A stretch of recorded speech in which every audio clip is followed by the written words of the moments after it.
கோவை மாநகரில் பல்வேறு போதைப் பொருட்களை தடை செய்து இளைஞர்களின் வாழ்க்கையை மீட்ட கோவை மாவட்ட காவல் கண்காணிப்பாளர் கார்த்திகேயனுக்கு விருது வழங்கி வாழ்த்துக்கள் கூறிய அகில இந்திய மக்கள் உரிமைகள் மற்றும் சட்ட விழிப்புணர்வு கழகத்தினர் கோவை மாநகரின் காவல் கண்காணிப்பாளராக பொறுப்பேற்ற நாள் முதலாக கோவை மாநகரில் பல்வேறு பகுதிகளில் போதைப் பொருட்கள் விற்பனையை தடை செய்து பல்வேறு இளைஞர்களின் வாழ்வை மீட்டவர் கோவை மாநகர காவல் ஆணையர் கார்த்திகேயன்.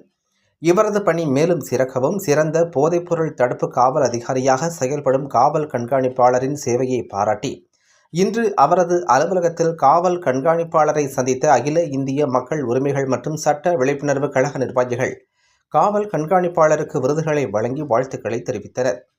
நீதியரசர் கற்பக விநாயகம் வழிகாட்டுதலின் பேரில் கோவை மாநகரை தலைமை இடமாக கொண்டு செயல்பட்டு வரும் அகில இந்திய மக்கள் உரிமைகள் மற்றும் சட்ட விழிப்புணர்வு கழகத்தின் நிறுவன தலைவர் ஆர்.கே. குமார், பொதுச் செயலாளர் வி.ஹெச். சுப்பிரமணியம், அமைப்பின் வழக்கறிஞர் பிரிவு மாவட்ட தலைவரும் வழக்கறிஞருமான சுந்தரபாலன், அமைப்பின் மாநில தலைவர் ஆர். ராஜேஷ்குமார், அமைப்பின் கோவை மாவட்ட தலைவர் டாக்டர் சி. ராதாகிருஷ்ணன், துணைத் தலைவர் செந்தில்குமார், மகளிர் அணி மாநில தலைவி லதா அர்ஜுன், முன்னாள் வட்டார போக்குவரத்து துறை அலுவலரும் அமைப்பின் கௌரவ தலைவருமான கிருஷ்ணசாமி உள்ளிட்ட பலரும் கலந்து கொண்டு காவல் கண்காணிப்பாளரின் பணி சிறக்க வாழ்த்துக்களை தெரிவித்தனர் என்பது குறிப்பிடத்தக்கது.